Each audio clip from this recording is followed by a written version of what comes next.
नमस्कार दोस्तों, आज मैं आपको पढ़ाऊंगा chemical bonding VK Jaiswal book से। केमिकल बॉन्डिंग का लेवल 1 पढ़ाऊंगा। लेवल 1 का क्वेश्चन नंबर 1। तो देखते हैं बच्चों क्वेश्चन नंबर 1। ये क्वेश्चन नंबर 1 क्या कहता है? The combination of atoms takes place. Atoms का कॉम्बिनेशन क्यों होता है? आखिर एटम्स कंबाइन क्यों करते हैं? एटम्स कंबाइन क्यों करते हैं? क्या रीज़न है कॉम्बिनेशन का? ये बताना है कि what is the reason of combination of atoms, why atoms combine together. Atoms आपस में कंबाइन क्यों करते हैं? तो दोस्तों इसको देखो आप, यहाँ पर मैं एनर्जी प्लॉट करता हूँ। ये पॉजिटिव साइड है और ये नेगेटिव साइड है एनर्जी का। यहाँ पर मैं इंटर न्यूक्लियर डिस्टेंस प्लॉट करता हूँ। तो जब इंटर न्यूक्लियर डिस्टेंस बहुत ज़्यादा है दोस्तों, बहुत ज़्यादा है, तब क्या है कि जो एनर्जी है वो बहुत कम है। जैसे जैसे इंटर न्यूक्लियर डिस्टेंस कम होती गई, यानी ग्राफ कुछ इस तरह से बढ़ रहा है, इस तरह से बढ़ रहा है ग्राफ। और जैसे जैसे इंटर न्यूक्लियर डिस्टेंस कम होती चली गई, जैसे जैसे इंटर न्यूक्लियर डिस्टेंस कम होती चली गई, एनर्जी घटती चली गई। और अब ज़रूरत से ज़्यादा करीब लाया जाए तो फिर एनर्जी बढ़ने लग जाएगी। इस तरह से ग्राफ मिलेगा। तो दोस्तों वास्तविकता क्या है? वास्तविकता ये है कि एटम्स अपनी एनर्जी को रिलीज करना चाहते हैं, और एटम्स अपनी एनर्जी को रिलीज करके स्टेबिलिटी को बढ़ाना चाहते हैं। एटम्स अपनी एनर्जी को रिलीज करना चाहते हैं, एटम्स अपनी एनर्जी को रिलीज करके स्टेबिलिटी को बढ़ाना चाहते हैं। और इस काम में वो कॉम्बिनेशन करते हैं, एक दूसरे के साथ कॉम्बिनेशन करते हैं। तो दोस्तों ये जो आपके पास अब यहाँ पर ये एनर्जी आई है, यही एनर्जी बॉन्ड एनर्जी है। और इस पोजीशन पर एक इक्विलिब्रियम एस्टेब्लिश होगा। यहाँ पर जो ये लेंथ है इंटर न्यूक्लियर डिस्टेंस है, इसी को हम बॉन्ड लेंथ कहेंगे। यहाँ पर ये इक्विलिब्रियम में रहेगा, यहाँ पर ये इक्विलिब्रियम में रहेगा, इस पोजीशन पर ये इक्विलिब्रियम में रहेगा। तो आप इस बात को इस तरीके से समझो कि एटम्स कंबाइन इसलिए करते हैं कि वो कंबाइन करके अपनी एनर्जी को रिलीज कर दें। और जब वो अपनी एनर्जी को रिलीज करते हैं तो उस केस में उनकी स्टेबिलिटी बढ़ती है। हम थोड़ा सा डेली लाइफ में चलते हैं।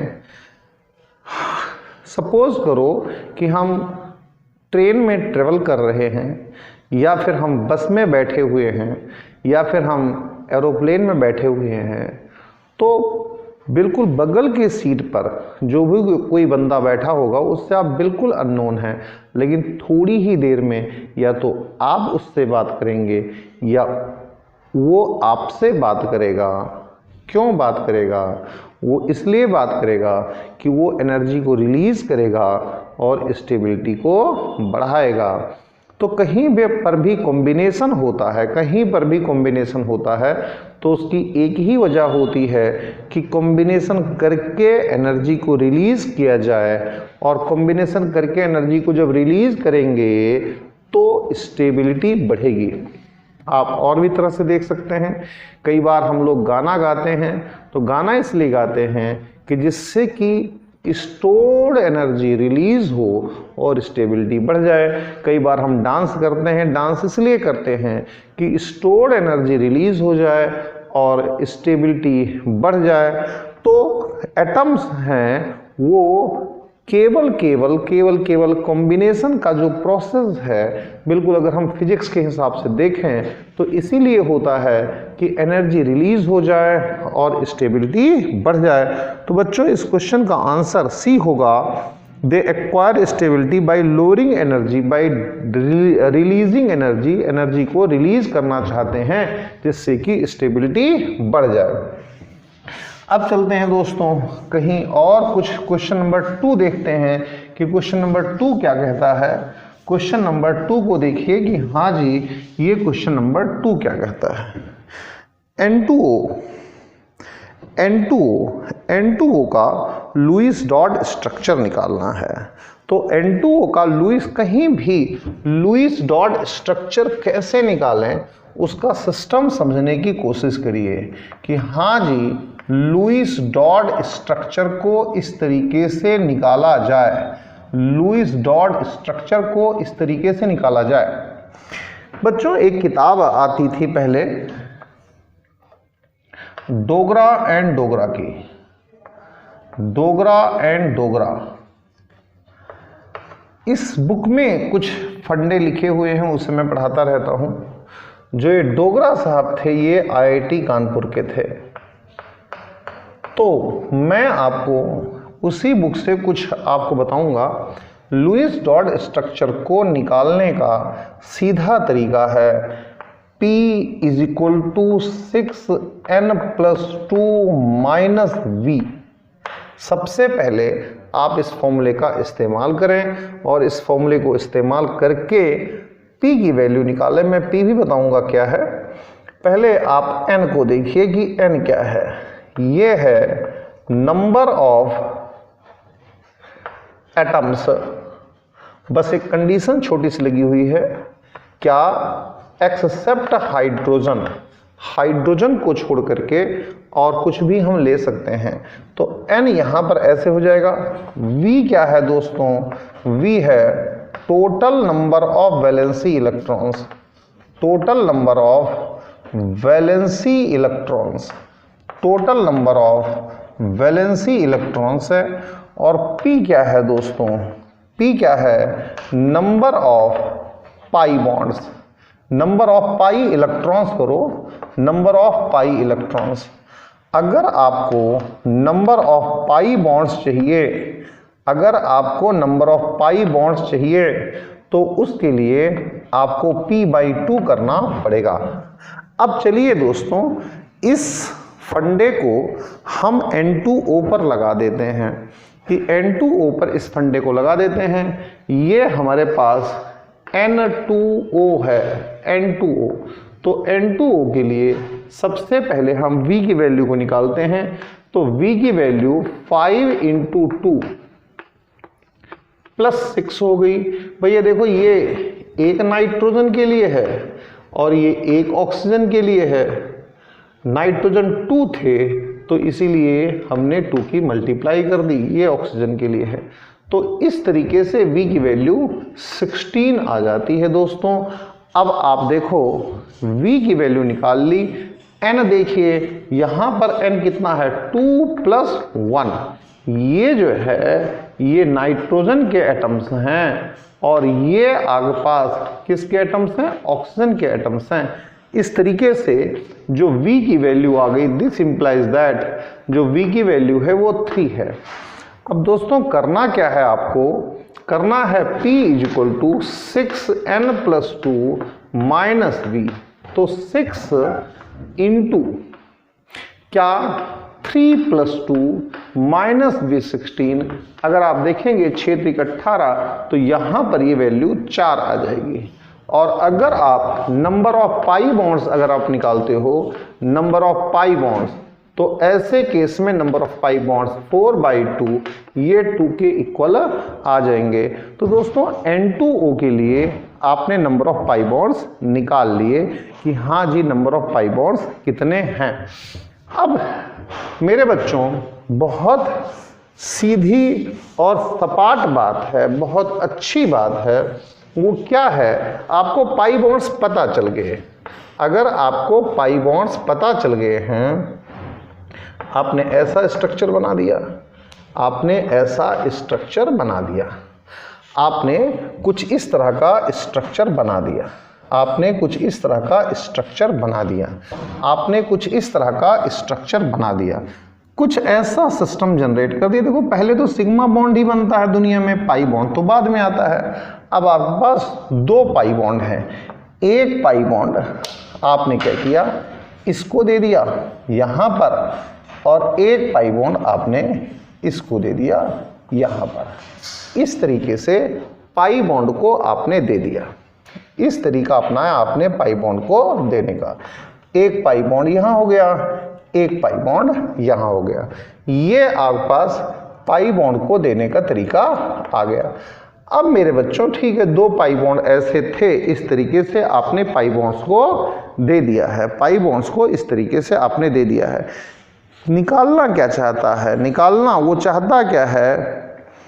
बिल्कुल सबसे अच्छा आपको लुईस डॉट स्ट्रक्चर बना करके देना है। सबसे अच्छा लुईस डॉट स्ट्रक्चर बना करके देना है। कहीं कोई दिक्कत नहीं है बच्चों। हमने इसे ऐसा कर दिया और क्या किया हमने, यहाँ पर O ले लिया, डबल बॉन्ड N ले लिया और डबल बॉन्ड O कर दिया। अब जरा सबको ऑक्टेट दे दो, सभी को जितने भी हैं सभी को आप ऑक्टेट दे दो, सभी को आप ऑक्टेट दे दो, सभी को आप ऑक्टेट प्रोवाइड कराओ।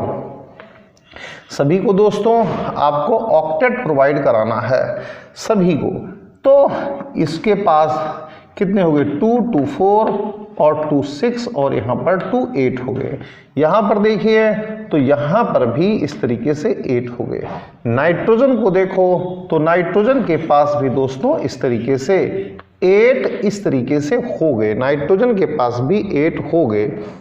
अब आपको करना क्या है? कहानी क्या है? कहानी क्या है उसको जरा समझिए।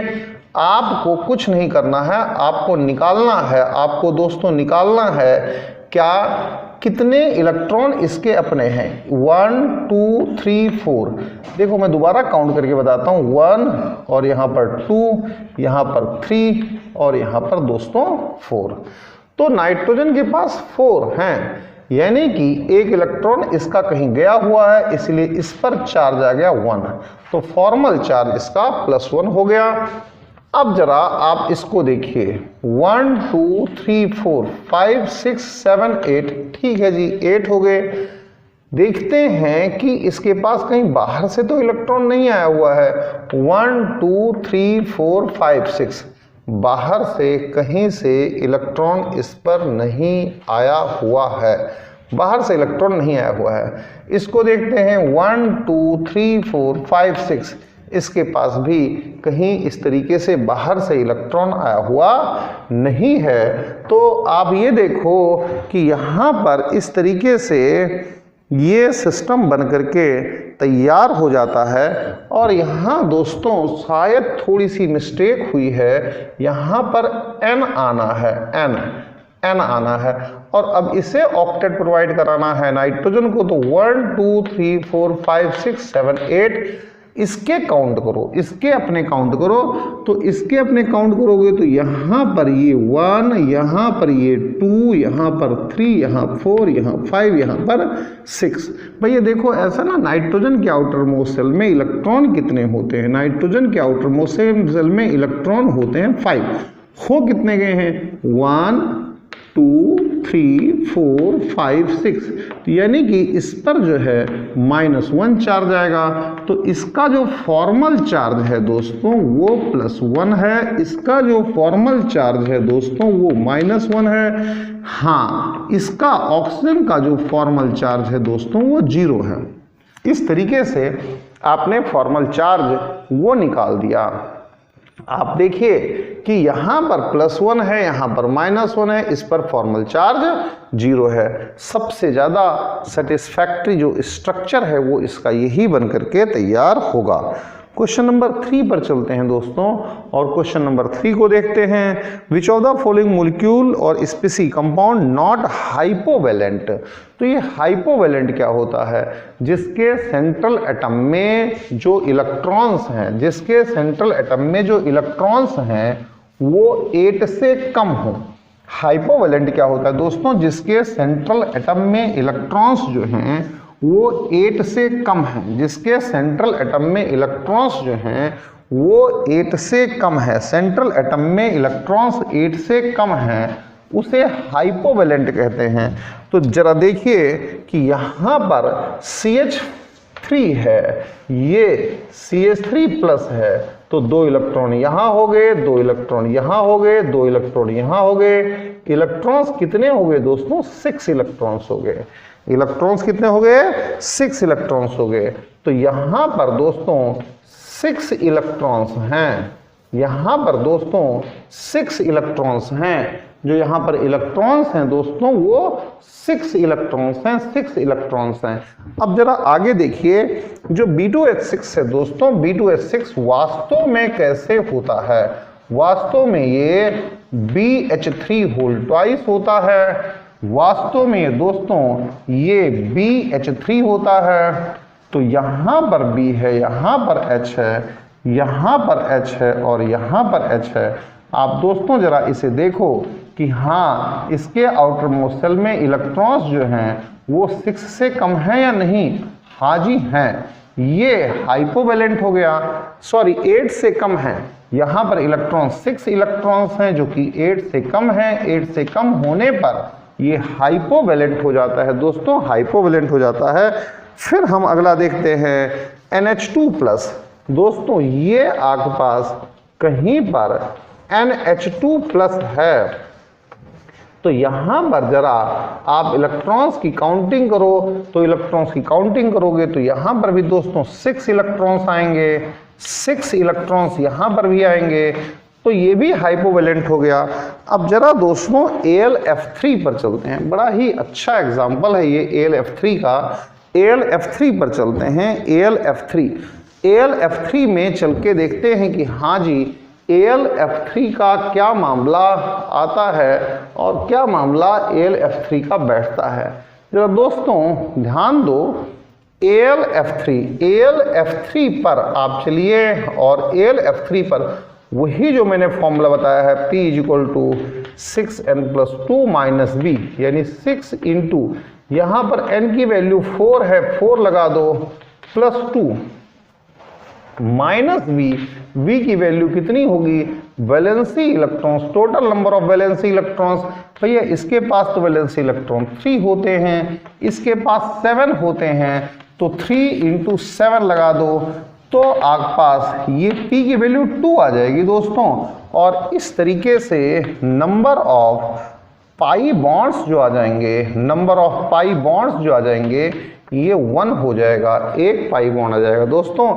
यानी AlF3 में 1 पाई बॉन्ड जरूर मौजूद है। तो यानी Al जो है वो कुछ इस तरीके से है दोस्तों, कुछ यहाँ पर ऐसा सिस्टम बन करके तैयार होता है। यहाँ पर दोस्तों माइनस है और यहाँ पर मेरे दोस्तों प्लस है। अब देखिए जरा, अगर अब इसको देखते हैं कि हाँ ये हाइपोवैलेंट है या क्या है, तो भैया देखो ना ये हाइपोवैलेंट नहीं है दोस्तों, ये किसी भी सूरत में हाइपोवैलेंट नहीं है, ये किसी भी सूरत में हाइपोवैलेंट नहीं है मेरे दोस्तों, ये किसी भी सूरत में हाइपोवैलेंट नहीं है। ये प्रॉपर 8 इलेक्ट्रॉन्स हैं, प्रॉपर 8 इलेक्ट्रॉन्स हैं, ये किसी भी सूरत में हाइपोवैलेंट नहीं है, प्रॉपर 8 इलेक्ट्रॉन्स हैं। यहाँ पर 8 इलेक्ट्रॉन्स बिल्कुल प्रॉपर है, ये बिल्कुल प्रिसाइज हैं, कहीं कोई दिक्कत नहीं है।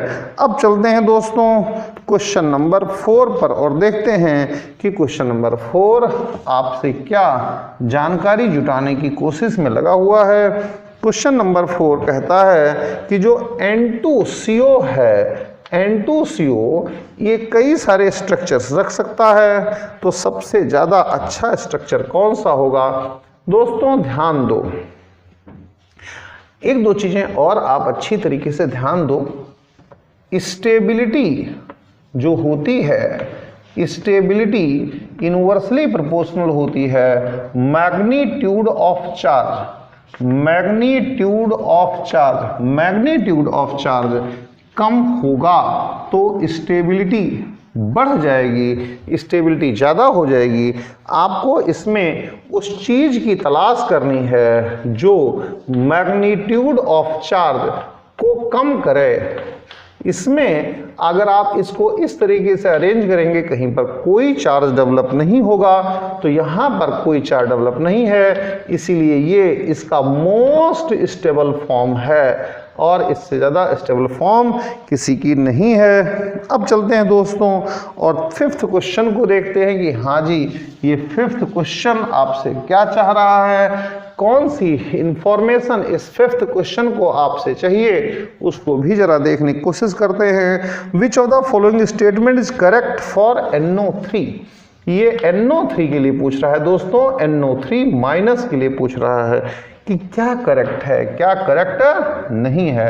आप फिर वही पुरानी बात लगा दीजिए, जो V की वैल्यू है इसके लिए 5 है, इसके लिए 6 होती है तो 3 × 6, और जो ये है ना ये एक इलेक्ट्रॉन को कहीं से ला रहा है तो +1 हो जाएगा। यहाँ से दोस्तों ये 6 हो जाएगी, ये 18 हो जाएगा और ये 24 आ जाएगा। P = 6n + 2 - V आ जाएगा। n की वैल्यू 6 × 4 1 और 3 4, यहाँ पर 4 है और +2 - V की वैल्यू दोस्तों ये 24 है, इससे ये कैंसिल होता है, इसका मतलब यहाँ पर 2 आता है। और अगर आप नंबर ऑफ पाई बॉन्ड्स देखेंगे तो नंबर ऑफ पाई बॉन्ड्स दोस्तों ये 1 आ जाएगा। इस तरीके से देख लीजिए दोस्तों ये। अब आप NO3 को देखिए कि NO3 आपसे क्या चाहता है। ये NO3 होगा, ये NO3 होगा, क्योंकि आपको किसी भी सूरत में किसी भी हालात में कहीं से कहीं तक जो नंबर ऑफ पाई बॉन्ड्स जो फॉर्मूले से आया है उसको तो मेंटेन करना ही करना है। इसको मेंटेन कर लिया दोस्तों, सबको हमें ऑक्टेट देना है, हमने सबको ऑक्टेट दे दिया, सबको ऑक्टेट दे दिया, इसको भी उसको भी सबको ऑक्टेट देना है दोस्तों, हमने इसको भी ऑक्टेट दे दिया। देखते हैं अब सीन क्या बनता है, अभी इसी को ऑपरेट कर ले। चलो खैर सबको ऑक्टेट दे दो, 2 2 4 2 6 और 2 8 है दोस्तों, ये आपके पास 8 हो जाएगा। 2 2 4 2 6 और 2 8 हो जाएगा दोस्तों इस तरीके से। अब देखो कि अपना इलेक्ट्रॉन किसके पास कम है किसके पास ज़्यादा है, तो 2 और यहाँ पर 2 4 और 2 6, इसके पास अपने 6 के 6 इलेक्ट्रॉन है, कहीं कोई दिक्कत नहीं है। तो इस पर फॉर्मल चार्ज दोस्तों 0 आ गया। अब जरा नाइट्रोजन को देखिए, नाइट्रोजन के लिए 1 और 1 2 3 और 4, इसका कहीं एक इलेक्ट्रॉन मिसिंग है तो इस पर फॉर्मल चार्ज 1 आ गया, इसका फॉर्मल चार्ज +1 लिखेंगे आप, लिख दिया मैंने। अब जरा इसको देखो दोस्तों, इसका क्या मामला है, इसको जरा देखिए। 1 2 3 4 5 6 और 7, एक इलेक्ट्रॉन फालतू है, फॉर्मल चार्ज -1 आ गया। इसमें देखो दोस्तों 1 2 3 4 5 6 और यहाँ पर 1 7, एक इलेक्ट्रॉन फालतू है, फॉर्मल चार्ज इस पर -1 आ गया। तो इस तरीके से फॉर्मल चार्ज जो है नाइट्रोजन पर फॉर्मल चार्ज जो है, फॉर्मल चार्ज वो +1 आया है। 2 ऑक्सीजन पर फॉर्मल चार्ज दोस्तों -1 है, एक ऑक्सीजन पर फॉर्मल चार्ज 0 है। इस तरीके से आप देख लीजिए कि फॉर्मल चार्ज कितना आ गया है। क्वेश्चन नंबर 6 पर चलते हैं दोस्तों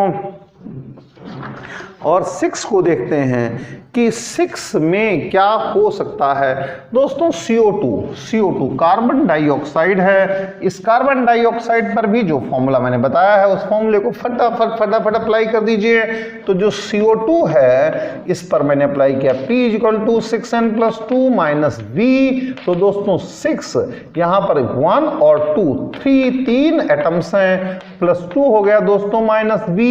अगर V की वैल्यू को देखें तो वैलेंसी इलेक्ट्रॉन 4 तो ये हो गए और आग पास इसमें 6 होते हैं 6 होते हैं तो 12 हो गया दोस्तों। तो 6 × 18 और 2 - 16 हो गए। तो दोस्तों इस तरीके से 4 आ जाता है। और अगर आपको नंबर ऑफ पाई बॉन्ड्स निकालना है तो नंबर ऑफ पाई बॉन्ड्स दोस्तों 2 आ जाएंगे। इसका मतलब है दोस्तों CO2 में हमेशा नंबर ऑफ पाई बॉन्ड्स जो है दोस्तों 2 होंगे, नंबर ऑफ पाई बॉन्ड्स दोस्तों 2 होंगे। इसमें कहीं से कहीं तक कोई दिक्कत नहीं है। हमने सबसे पहले क्या किया, हमने सबसे पहले सिग्मा बॉन्ड्स बना दिए। देखो ये सिग्मा बॉन्ड्स है दोस्तों। अब करना क्या है मेरे बच्चों, आपको कोई खास दिक्कत नहीं है। आपके पास पाई है तो एक पाई इसे दे दो और एक पाई इसे दे दो, क्यों घबरा रहे हो। अब आपको पाई कुछ अलग तरीके से देना है, दोनों पाई इसे दे दो दोस्तों। देखो एक सिग्मा तो पहले बना ही था, अब दोनों पाई इसे दे दो। आपके पास पाई तो दो है, दे दो, क्या परेशानी है, देने में कोई दिक्कत नहीं है। तो मेरे दोस्तों अब जो है आपको फॉर्मल चार्ज देखना है। फॉर्मल चार्ज के लिए सभी को आप ऑक्टेट प्रोवाइड करा दो दोस्तों। यहाँ पर इसे ऑक्टेट दे दिया दोस्तों, यहाँ पर इसे ऑक्टेट, सभी को ऑक्टेट देना है, ऑक्टेट प्रोवाइड कराओ। तो यहाँ पर 6 और ये 2 8 हो गए। यहाँ पर देखो दोस्तों, यहाँ पर ये 2 तो हैं ही हैं इस तरीके से, और भी सबको ऑक्टेट देना है तो सबको आप ऑक्टेट दे दो दोस्तों, सबको ऑक्टेट दे दो। अब देखो कि कितने इलेक्ट्रॉन्स अपने हैं, कितने इलेक्ट्रॉन मिसिंग है। 1, देखो मैं काउंट कर रहा हूँ, 1, ये 2 और ये 3 और ये 4 और ये 5। एक इलेक्ट्रॉन इसका मिसिंग है, इसलिए इस पर फॉर्मल चार्ज दोस्तों कितना आ गया, +1 आ गया। इसको देखो दोस्तों, 1 2 3 4 5 6 7, यहाँ पर फॉर्मल चार्ज दोस्तों -1 आ गया। अरे 6 से एक इलेक्ट्रॉन बढ़ करके 7 हो रहा है। इसको जरा देखो दोस्तों, 1 2 3 और 4, इसका फॉर्मल चार्ज 0 है दोस्तों। तो ये 2 बन करके आएंगे। एक और बना लो अच्छी तरीके से, तो वो बनाओगे तो कुछ ऐसा बन जाएगा दोस्तों। वो इशू नहीं है, वो इशू नहीं है, ये स्ट्रक्चर्स बन करके दोस्तों आएंगे। तो इसका जो आंसर है दोस्तों, नन ऑफ दीज है। इसका जो आंसर है दोस्तों वो है मेरे दोस्तों नन ऑफ दीज। इसका आंसर दोस्तों नन ऑफ दीज आंसर है, आंसर है इसका नन ऑफ दीज। 7th पर चलते हैं दोस्तों। According to Lewis dot structure the number of bond pairs around central atom is greater than 4। किसमें ग्रेटर देन 4 है, ये देखना है दोस्तों कि किसमें जो बॉन्ड पेयर्स हैं वो 4 से ज्यादा किसमें हैं। तो सब में दोस्तों हमें बॉन्ड पेयर्स की कैलकुलेशन करनी है, सभी में हमें बॉन्ड पेयर की कैलकुलेशन करनी है। तो C डबल बॉन्ड O दोस्तों, single bond O minus, single bond O minus. Bond pair देखो तो दोस्तों ये बॉन्ड पेयर है, बॉन्ड पेयर को देखो दोस्तों तो ये बॉन्ड पेयर है, बॉन्ड पेयर को देखो दोस्तों तो ये आपके पास बॉन्ड पेयर है, ये बॉन्ड पेयर है। तो यहां पर इसके लिए कितने बॉन्ड पेयर हो गए, 4 बॉन्ड पेयर हो गए। अब दोस्तों नाइट्रेट में तो पहले ही देख चुके हो आप, अभी बताया है। ऐसे ही फॉस्फेट में देख लो दोस्तों, तो फॉस्फेट की कहानी को भी देख लो अच्छी तरीके से। फॉस्फेट कुछ ऐसा होगा मेरे प्यारे दोस्तों, तो बॉन्ड पेयर देखना है, बॉन्ड पेयर देखना है, बॉन्ड पेयर देखना है, बॉन्ड पेयर, बॉन्ड पेयर देखना है दोस्तों। बॉन्ड पेयर क्या दोस्तों आपको देखना है, Lewis dot structure the number of bond pairs around the center atom is greater than 4 for which of the following anion. तो दोस्तों बॉन्ड पेयर देखना है, बॉन्ड पेयर देखना है, बॉन्ड पेयर। तो ये बॉन्ड पेयर है, ये दोस्तों बॉन्ड पेयर है, ये दोस्तों बॉन्ड पेयर है, ये मेरे प्यारे दोस्तों बॉन्ड पेयर है, और ये भी दोस्तों बॉन्ड पेयर है। तो यहां पर मेरे दोस्तों जो बॉन्ड पेयर है 1 2 3 4 5, यहां पर दोस्तों बॉन्ड पेयर जो है वो 5 आ जाता है। यहां पर बॉन्ड पेयर दोस्तों 5 आ जाता है, 5 बॉन्ड पेयर इस तरीके से आ जाते हैं। हालांकि थोड़ा सा आपको मैं समझाने की कोशिश करूं, यहाँ पर 5 आ गए, लेकिन दोस्तों जो एक्सपेंशन ऑफ वैलेंसी है, फास्फोरस अपनी वैलेंसी को एक्सपांड कर रहा है, तो एक्सपेंशन ऑफ वैलेंसी को ध्यान में रखना चाहिए। तो इसमें 5 आ जाते हैं। दोस्तों क्वेश्चन नंबर 8 पर चलते हैं। Solid NaCl is bad conductor of electricity. दोस्तों NaCl में जो कैटायंस और एनायंस होते हैं, कैटायंस और एनायंस के बीच में, कैटायंस और एनायंस के बीच में, कैटायंस और एनायंस के बीच में बहुत स्ट्रॉन्ग इलेक्ट्रोस्टैटिक अट्रैक्शन फोर्स होता है। क्या होता है दोस्तों? Strong electrostatic attraction force. ये कैटायन है, ये एनायन है, यहां पर स्ट्रॉन्ग इलेक्ट्रोस्टैटिक अट्रैक्शन फोर्स होता है, स्ट्रॉन्ग इलेक्ट्रोस्टैटिक अट्रैक्शन फोर्स होता है, इलेक्ट्रोस्टैटिक अट्रैक्शन फोर्स होता है। और इस स्ट्रॉन्ग इलेक्ट्रोस्टैटिक अट्रैक्शन फोर्स की वजह से, इस स्ट्रॉन्ग इलेक्ट्रोस्टैटिक अट्रैक्शन फोर्स की वजह से ये चल नहीं पाते हैं। और दोस्तों अगर ये मूव नहीं करेंगे, अगर ये मूव नहीं करेंगे, अगर ये चलेंगे नहीं दोस्तों, तो उस केस में, अगर ये मूव नहीं करेंगे, अगर ये चलेंगे नहीं दोस्तों, तो उस केस में किसी भी हालात में इलेक्ट्रिसिटी कंडक्ट नहीं हो सकती। तो आप कह सकते हैं since cations and anions are held together by strong electrostatic forces, hence cations and anions cannot move. Hence in the solid state ionic compounds are bad conductor of electricity, क्योंकि electricity को चलाने के लिए कैटायंस एनायंस की mobility जरूरी है, move करना जरूरी है। अब चलते हैं दोस्तों अगले क्वेश्चन पर, और अगला क्वेश्चन हम डिस्कस करते हैं, देखते हैं वो अगला क्वेश्चन क्या कहता है। अगला क्वेश्चन है दोस्तों आयनिक compound A+ most likely to be formed when. क्या है दोस्तों A और B। दोस्तों A+B, ये प्लस है और ये माइनस है। दोस्तों इसका आयनाइजेशन हुआ होगा तो लो आयनाइजेशन एनर्जी होनी चाहिए, क्योंकि आयनाइजेशन एनर्जी को हम सप्लाई करते हैं, आयनाइजेशन एनर्जी को हम सप्लाई करते हैं, तो सप्लाई कम होनी चाहिए। और electron affinity high value of electron affinity होनी चाहिए, क्योंकि इलेक्ट्रॉन एफिनिटी रिलीज होती है। इलेक्ट्रॉन एफिनिटी ये सप्लाई नहीं करते हैं, ये रिलीज होती है। तो जो रिलीज होने वाली चीज़ें हैं जो हमें मिलती हैं वो ज़्यादा होनी चाहिए, और जो हम सप्लाई करते हैं, जो कंज्यूम होती है वो कम होनी चाहिए, जो रिलीज होती है वो ज़्यादा होनी चाहिए। आगे चलते हैं दोस्तों क्वेश्चन नंबर 10 पर। क्वेश्चन नंबर 10 की कहानी क्या है उसको भी देखते हैं कि हाँ जी क्वेश्चन नंबर 10 का क्या मामला बनता है। क्वेश्चन नंबर 10 में दोस्तों ये A+2 है और साथ में B+5 है, और फिर जो है दोस्तों C-2 है। तो आप क्या करिए, B और C को मिला दीजिए। अगर आपने B और C को मिलाया है और इसका किया है BC4 किया है, ये C-2 है दोस्तों, इसमें 4 की मल्टीप्लाई कर दो, 4 की मल्टीप्लाई करोगे तो B+5 और ये आपके पास C बनेगा 4।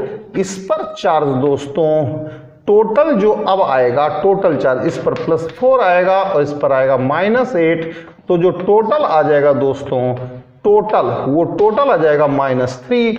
इसका मतलब है कि ये दोस्तों बन करके तैयार होगा BC4 और ये तैयार होगा -3 तैयार होगा।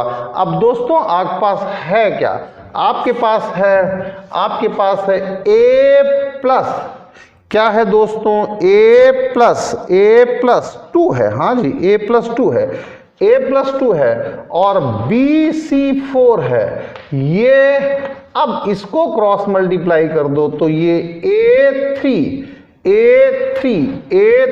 और BC4 का होल ट्वाइस बन जाएगा। तो दोस्तों सभी जगह पर लगना क्या है, लगना है लॉ ऑफ इलेक्ट्रिकल न्यूट्रलिटी, जिसमें क्या है, total positive charge total negative charge के इक्वल होना चाहिए। अब चलो बच्चों देखते हैं, किसको देखते हैं, 11 को देखते हैं। तो 11 में दोस्तों आयनिक कंपाउंड बनने के लिए इलेक्ट्रोनेगेटिविटी का डिफरेंस होना चाहिए। इलेक्ट्रोनेगेटिविटी का जितना ज्यादा डिफरेंस होगा उतना अच्छा आयनिक कंपाउंड बनेगा। तो ग्रेटर इज डिफरेंस ऑफ किसका, difference of electronegativity, greater is the possibility of formation of ionic compound. तो दोस्तों ये 11th क्वेश्चन के लिए है। तो Al जो है और O, इसकी इलेक्ट्रोनेगेटिविटी का डिफरेंस बहुत ज्यादा है, क्योंकि इसकी इलेक्ट्रोनेगेटिविटी होती कितनी है 3.5, तो डिफरेंस ज्यादा है। इसकी वजह से ये मिलकर के आयनिक कंपाउंड बनाएंगे दोस्तों, ये आयनिक कंपाउंड बनाएंगे, ये मिलकर के आयनिक कंपाउंड बनाएंगे। अब बस दोस्तों आगे क्या है, in which of the following species bond is non directional. दोस्तों जो आयनिक बॉन्ड होता है वो नॉन डायरेक्शनल होता है, आयनिक बॉन्ड होता है वो नॉन डायरेक्शनल होता है। जो आपके पास आरबी है, आरबी क्या है दोस्तों, आरबी एल्कली मेटल है, हाईली इलेक्ट्रोपॉजिटिव, ये हाईली इलेक्ट्रोपॉजिटिव है। Cl हाईली इलेक्ट्रोनेगेटिव है, तो इनके बीच में आयनिक बॉन्ड बनेगा। अब चलते हैं दोस्तों 13 पर। A bond form between two like atoms can not be आयनिक। भैया देखो Al और Al कभी आयनिक नहीं बनाएगा, B और B कभी आयनिक नहीं बनाएगा, C और C कभी आयनिक नहीं बनाएगा। इलेक्ट्रोनेगेटिविटी का डिफरेंस चाहिए, इलेक्ट्रोनेगेटिविटी का डिफरेंस चाहिए, इलेक्ट्रोनेगेटिविटी का डिफरेंस चाहिए। आयनिक बॉन्ड बनने के लिए इलेक्ट्रोनेगेटिविटी का डिफरेंस चाहिए। अगर इलेक्ट्रोनेगेटिविटी का डिफरेंस नहीं है तो आयनिक बॉन्ड किसी भी हालात में नहीं बन सकता। तो आयनिक बॉन्ड बनने के लिए इलेक्ट्रोनेगेटिविटी का डिफरेंस चाहिए। इसका मतलब जो लाइक एटम्स हैं वो कभी भी आयनिक बॉन्ड नहीं बनाएंगे। 14 को चलिए देखते हैं। Electrovalent compounds does not exhibit space isomerism. बेटा बच्चों आइसोमेरिज्म एग्जिबिट करने के लिए डायरेक्शनल नेचर जरूरी है। जो कोवेलेंट बॉन्ड्स होते हैं उनकी डायरेक्शनल नेचर होती है, इसलिए वो आइसोमेरिज्म एग्जिबिट करते हैं। आयनिक बॉन्ड जो है उसकी नॉन डायरेक्शनल नेचर होती है, उसकी कोई डायरेक्शन नहीं होती है, इसलिए वो आइसोमेरिज्म एग्जिबिट नहीं करते हैं। 15 पर चलते हैं दोस्तों, देखते हैं 15 क्या कहता है। 15 में दोस्तों ए क्या गिवन है, ए गिवन है दोस्तों 1s2 2s2 2p6 और दोस्तों 3s2 गिवन है। तो इसको 2 लिख लो, इसे दोस्तों 8 लिख लो, इसे दोस्तों 2 लिख लो। तो यानी कि ये आसानी से A+2 बन जाएगा। 2 इलेक्ट्रॉन को डोनेट करेगा, डोनेट करके दोस्तों A+2 बन जाएगा। और जो B है दोस्तों, B गिवन है आपको 1s2 2s2 2p6 और 3s2 साथ में 3p3। तो ये दोस्तों ये 2 हो गया, ठीक है, ये दोस्तों 8 हो गया, ठीक है, और ये दोस्तों 5 हो गया, 5, ठीक है। इसे 3 इलेक्ट्रॉन चाहिए, इसका मतलब दोस्तों ये B-3 होगा। तो कंपाउंड क्या बनेगा, A+2 और B-3 से बनेगा दोस्तों A3B2 और A3B2 में जो सम हो जाएगा इनका सम 3+2 = 5 हो जाएगा। इस तरीके से मैंने क्वेश्चन नंबर 15 तक फिनिश किया। Thank you very much, thanks.